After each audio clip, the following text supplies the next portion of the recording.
Welcome to the History Talks. I'm your host, Will. This is Sebastian. In this episode, we continue our series on the communist revolutions of the 20th century, and we will be continuing our discussion on the communist revolution in Cuba. So in our first episode, on Cuba, we ended by discussing Fidel Castro's rise to power, and he had taken power and was ruling over Cuba. So what happened at that point? Well, in 1961, conflict really started to pick up between Cuba and the United States.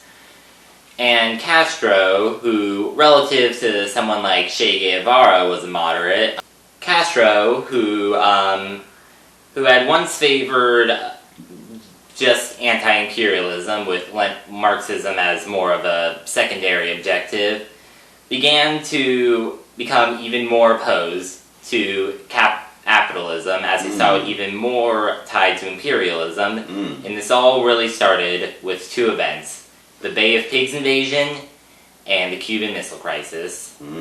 Okay. So what led to the Cuban Missile Crisis? Well, the Soviets, I believe we mentioned this in our last episode, but the Soviets started sending weapons to Cuba under the pretense of agricultural supplies. Of course, right? Of course they did that under agricultural supplies, but you'd have to be pretty naive to believe that, because we know the Soviets are going to get really excited about this. They're going to say, wow, look, we've got a communist ally right here, right next to the United States. Hey, let's make the most of this. Yep. Ever since the Bay of Pigs invasion, Castro had started self-identifying as a Marxist-Leninist. So after U.S. scouts confirmed that there were indeed weapons being sent to Cuba, and feared that these may include nuclear warheads, the U.S. and the Soviet Union began to get into conflict. It started with, oh no, you can't prove that they are nuclear, and then from there it went to, okay, but to be fair, you did the same thing in Turkey, 3 years ago. I like the accent too, I think that adds to it, right? So this is in the 1960s, right? 61. Kennedy is running the United States government. Yeah, Kennedy is president. Yep. America wants the missiles out of Cuba, but the Soviets point out that the U.S. has done a very similar, if not the same thing, to Turkey in '58. That basically, back in that day, long-range ICBMs just weren't the optimal form of nuclear missile. Right. If you wanted real destruction, or at least a threat of real destruction, you needed medium-range missiles. Yeah, medium. I mean, from Cuba, you could shoot a a missile at Miami, and it's going to be there in, how long does that even take for one of these high-speed missiles to get there? It might take like a few minutes, tops. You know what I mean? They launch it, whoosh, bam. Yep. Wipe out a major U.S. city. Yeah. Before the Cuban Revolution, the Soviets had no way to send medium missiles to major U.S. cities. As far as they could go was Alaska. Meanwhile, the U.S. had set up medium-range missiles in Turkey, allowing them to strike as far as Moscow. Wow. Okay, that's a greater distance, but medium range. So but I'm saying this is an even greater danger because it is short range. The amount of time we would have to respond if they launched missiles from Cuba over to cities in the southeastern United States. So you've got Miami, Tampa, Atlanta, Jacksonville, right? They could be hitting large cities in the southeastern United States in just a matter of minutes, and how would we even respond to that? What kind of technology do we have in the early 1960s? I don't think we really had any advanced technology for shooting those down. Yeah, because that's a serious threat. Yeah, that's a serious threat, and that's why I think in our previous episode I mentioned somebody was either incredibly stupid, or they were maybe intentionally intentionally wanting have this communist presence right near us so they could create some sort of political conflict. But somehow, It was the president before Kennedy. I think that was Eisenhower. yeah, Eisenhower. I believe it was Eisenhower. Somehow under the Eisenhower administration, they decided, oh, what do we need to worry about this communist takeover right here, right next to us? Let's go send our troops over to the other side of the world. They can all be in Asia. We'll send this massive presence of troops, send massive amounts of resources, spend an enormous amount of the wealth of the American taxpayers all over there. And let's just ignore this threat that's right here. So Yeah. that's what they did, and not surprisingly, the Soviets are like, they're probably thinking, I don't know if I can do the accent, you could, but they're probably thinking, what a bunch of idiots. We'll send all these agricultural supplies here. We can put all the nukes we want right there, right next to the United States. Yep. And Castro did not care too much for being in the middle of this, but thanks in part to Che's communist leanings, his anger was more directed towards the U.S. than the USSR. That's interesting. So Castro's main thing, his what he was passionate about was anti-imperialism. So he might, from his perspective, he sees these two major powers basically trying to use Cuba for their purposes. Right? Originally, it was the U.S. government. Earlier on, now it's the Soviets come in and they're like, oh, here we go. We've got a chance to push our side of it. So you're saying he may have been a little resistant to that. Yeah. Maybe he was more friendly to them than he was to the United States, but he may have been resistant because he might be thinking, well, this is just another imperialist force, this power coming in here into Cuba. In fact, some reports say that the Soviets were considering doing the same thing in 1960, but Castro had initially rejected the proposal. Wow, okay, interesting. Yeah. But you think it was Che's influence, Che Guevara had the influence because he was a true believer in communism and said, hey, look, we've got these communists. I'm not going to try to do his accent. We get these communists from Russia, and they want to send us some weapons. We can point them at the U.S. Let's do it. Yeah. Yeah. But the Cuban Missile Crisis ends after a month and a week with the Soviets and the Americans making an agreement to... the Soviets agreed to take their missiles out of Cuba in exchange for the Americans taking their missiles out of Turkey. Oh, okay, interesting. And then who enforces that? Do they allow inspectors in? Yeah, of course, inspectors. Okay, so the Soviets allow U.S. inspectors to come in, and the U.S. military allows Soviet inspectors to come into Turkey. Yeah. Okay. The Soviets had hoped to also negotiate for West Berlin, but that didn't go through. Oh, you think that was their play here? Yeah, they said let's stick some missiles in Cuba, and let's get Berlin. Yeah, Khrushchev actually he did once say that he thought West Berlin was the greatest threat to the Eastern Bloc. Besides, of course, nuclear missiles. West Berlin was interesting. That's. I mean, we could probably do a whole entire episode just on that. So we don't need to get into that. But that's interesting. West Berlin is the greatest threat to the Eastern Bloc. Okay, so Kennedy negotiates this deal. What, he negotiates it with Khrushchev? Yeah. Are Che and Castro even involved in it, or they're basically just pawns in it, and it's really just a conflict between Kennedy and Khrushchev? They don't end up being allowed to do anything. Okay, they're just basically... they're just in the middle, huh? Yeah. So maybe Castro sensed that, and that's why he initially rejected it. Maybe he sensed this is what might happen. Yeah. So... Che, being more idealistic, though, said, yeah, let's extend communism. Yep. Okay. So Castro begins implementing more reforms that have the dual effects of increasing healthcare and employment, but at the same time, he locks up a bunch of political prisoners over the course of this next 5 years. Oh, okay. Who does he lock up? Anybody who doesn't like him? Yeah. Okay, your options are basically either, like, your beliefs can either be Castro is great or Castro is great, and if you have another opinion other than Castro is great, you get locked up. Is that sort of scenario? Yeah. Okay. And Castro, I don't know how to describe it, but basically, he's a little shaken up after being a pawn in a game involving nuclear weaponry. Yeah, that's understandable. Yeah. I think a lot of people probably would be. So he starts to focus on things like, building a complex to help fuel his love of dairy.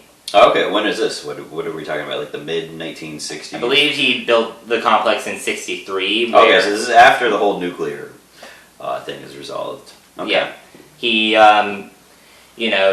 because he really loves dairy, so he initially tries to build an air-conditioned complex so that cows, because milk-producing cows do best in cold weather, could produce milk, but it didn't quite work out. They don't produce milk the same way because Cuba's this tropical, warm weather environment, right? Yeah. They have some mountains there, though, right? I wonder if it's cool up on the mountains, But anyway, it's just too hot. It's just too hot. He's not getting the kind of dairy you might get from Vermont. Yeah. Or I don't know, maybe the mountains in northern Spain. Isn't he from Spain originally? Maybe they have some good milk there. I don't know, but.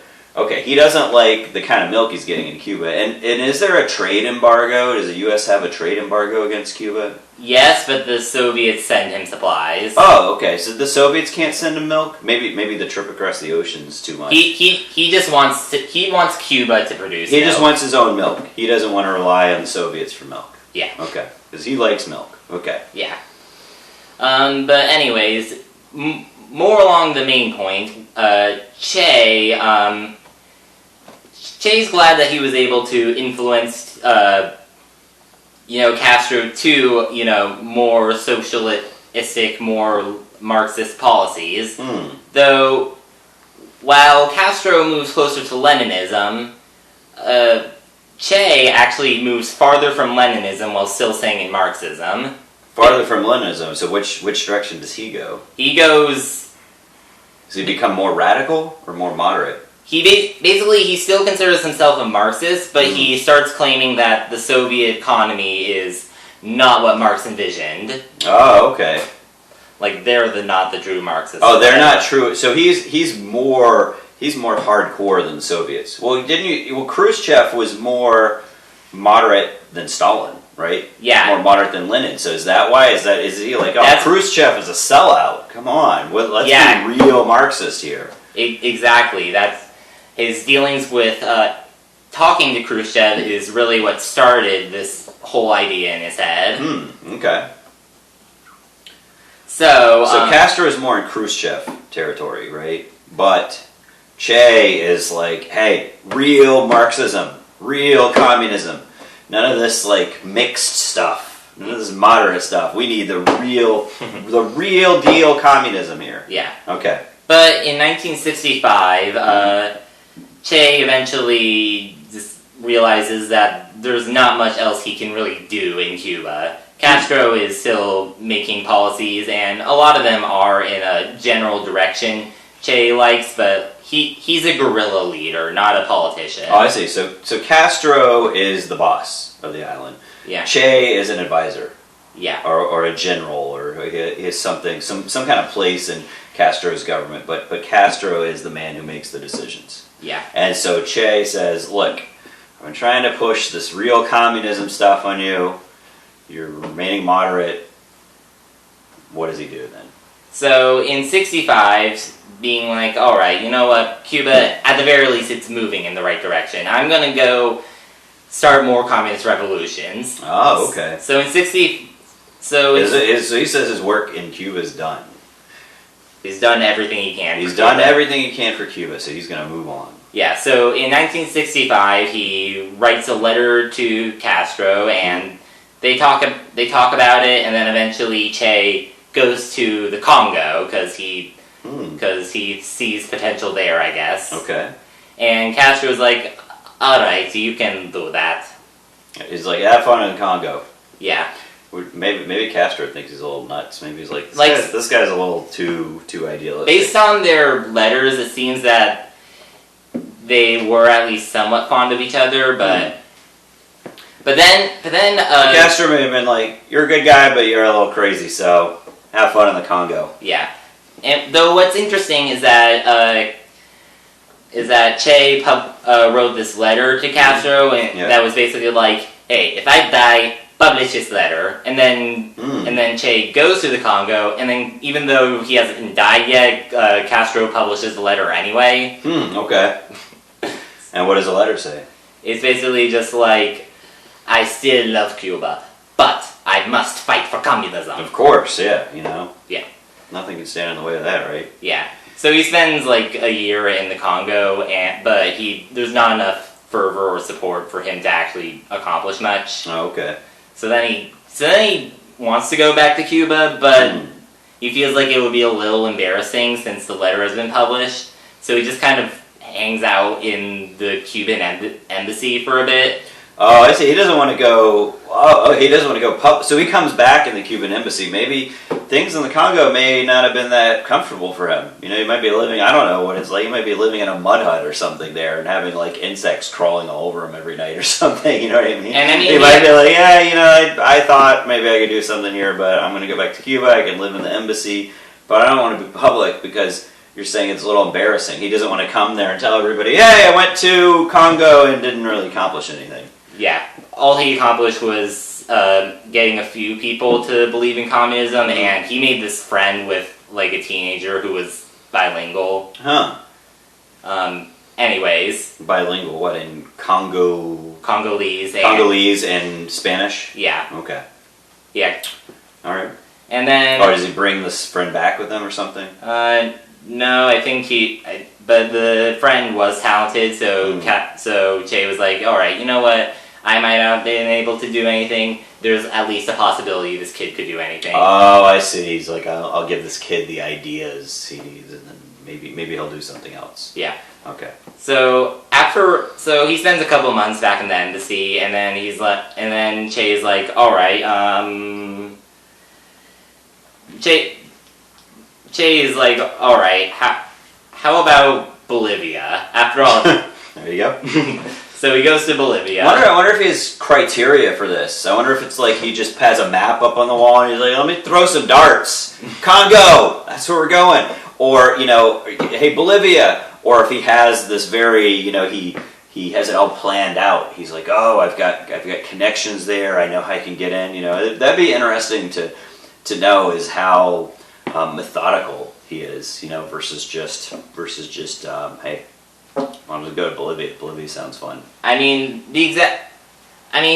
with the Congo, Castro had said multiple times that Africa was the weakest link in imperialism, and a chain can be broken by its weakest link. I see. So that was probably Che's thought process with the Congo, but when that failed, he saw that Bolivia was actually having increasingly popular leftist militia groups. Oh, okay, so there you go. Okay, so it wasn't just random. So it was originally they're going to Africa because they're thinking, hey, it's this big continent, it's untouched, we're over on the other side of the ocean, right? We get the strategic resource. It's in the midst of decolonization. Yeah, okay, so they have a destabilizing forces already going on there, which is where they want to come in, right? Yeah. When there's some sort of chaos or something, hey, that's when we go in.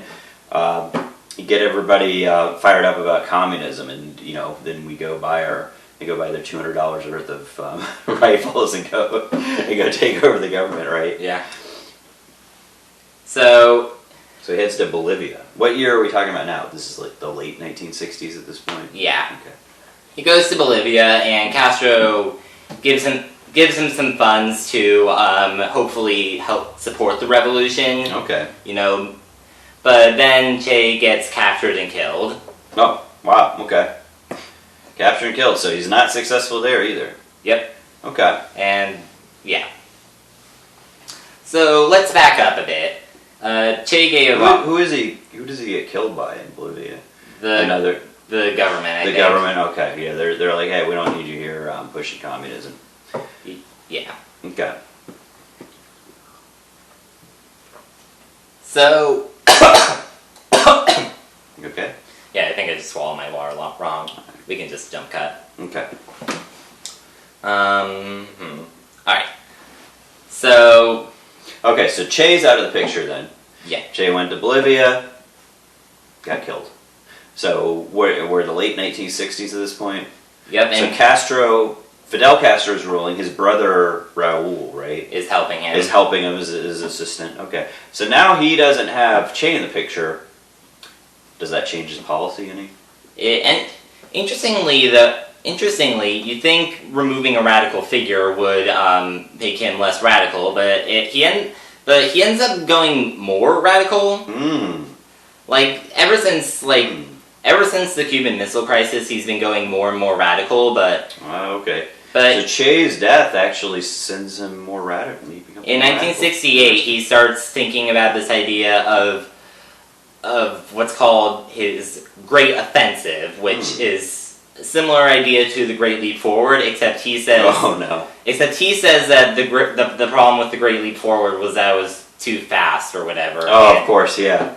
Yep, exactly. That's the problem with communism, right? It's never implemented correctly. Yeah. If only it's implemented correctly, then we won't have tens of millions of people dying. We just have to keep implementing it over and over again until we get it correctly, or until everybody on the planet is dead. One of the two. But yeah, okay.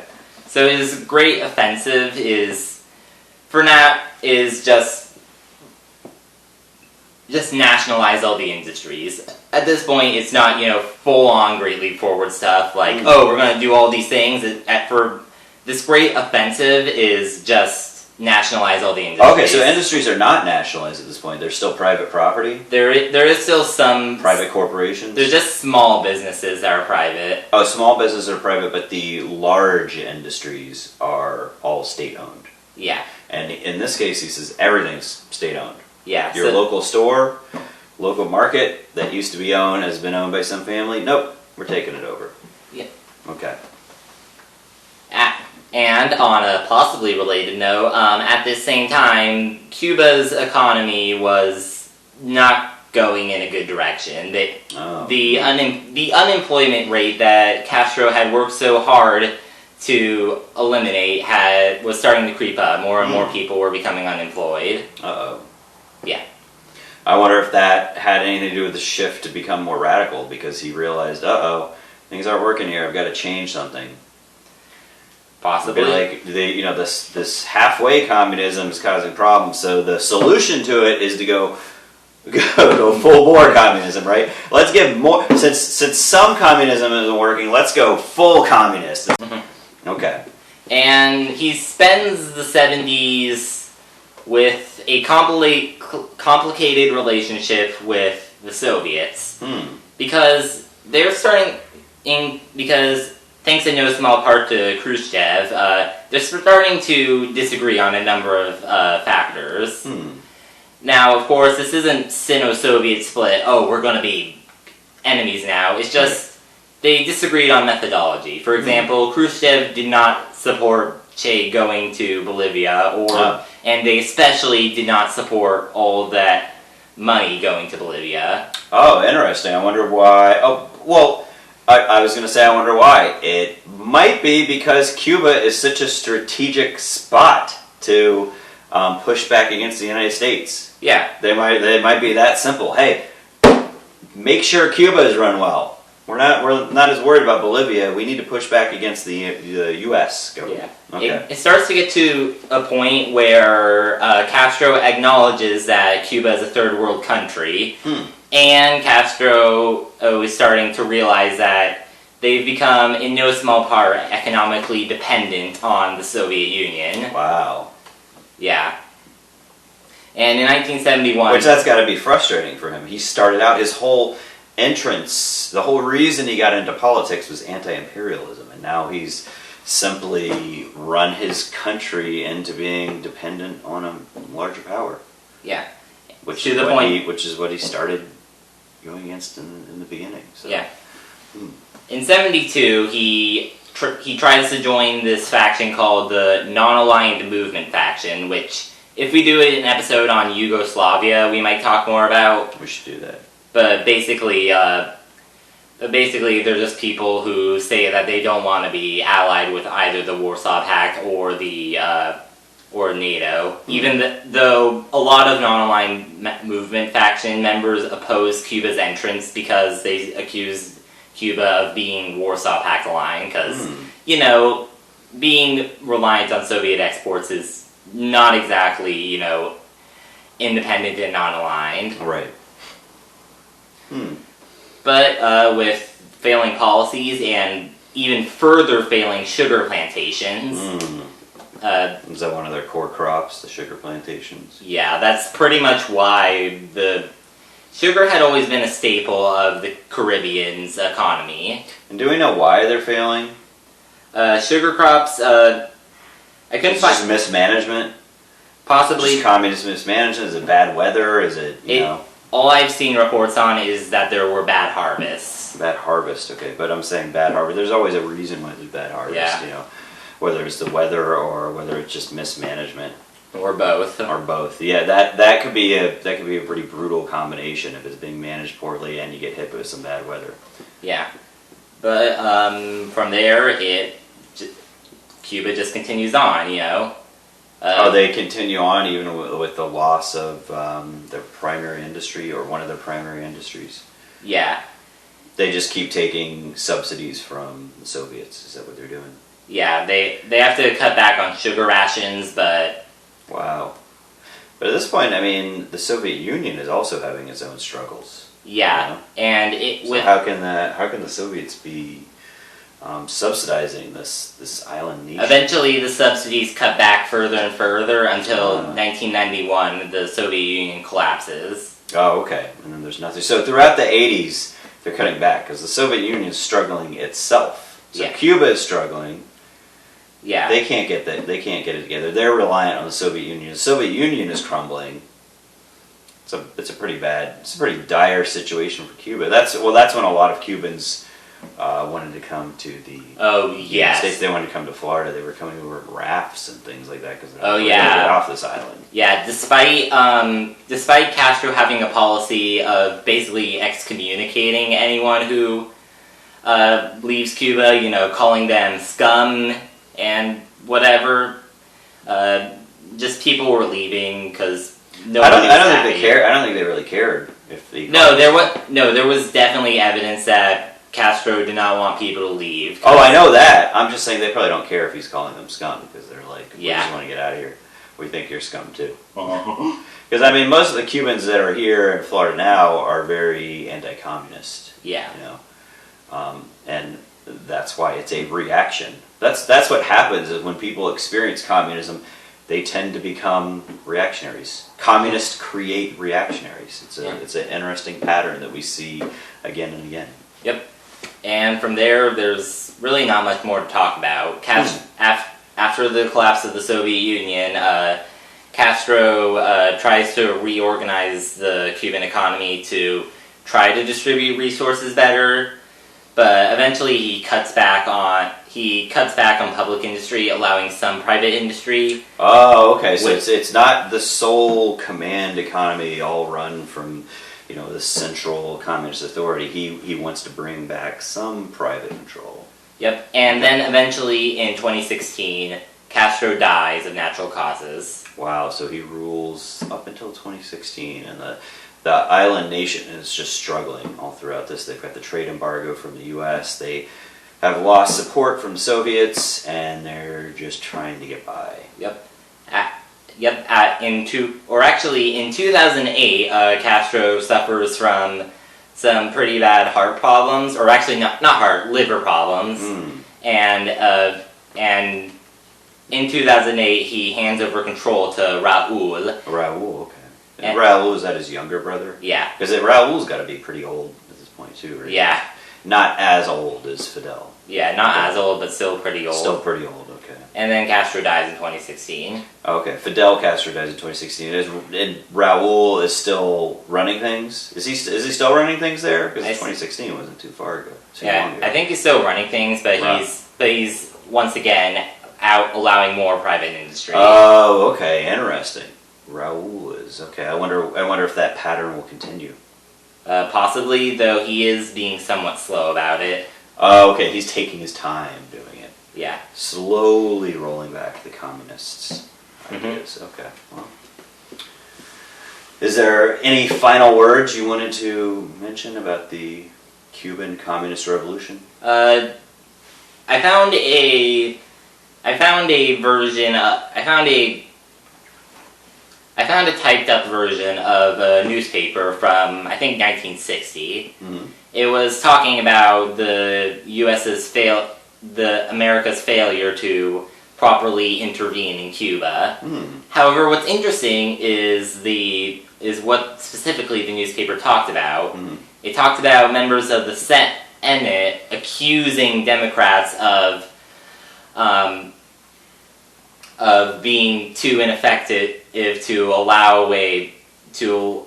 authorize the military operations needed to, or even propose the military operations to invade Cuba. Though the newspaper itself criticizes Republicans for, making this accusation. Okay, interesting. So yeah, the typical finger pointing we see among the two major parties, right? Where it's always the other party's fault, but yeah, as early as 1960. Yeah.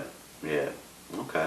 Yep. Well, I mean, that is interesting. That's interesting how that failure happened there. But okay, I think that was a good episode. So our next one, what are we going to do? The Eastern Bloc countries. Probably we'll just talk about what the Soviets did in there. Yeah, let's talk about the Soviet satellite states in Eastern Europe. I think that'll be a good topic next. So tune in, everybody, for our next episode. We will continue our series on the communist revolutions of the 20th century, and we will be discussing the Eastern Bloc. All right. Yep. Yeah. Good job, Sebastian. Yep.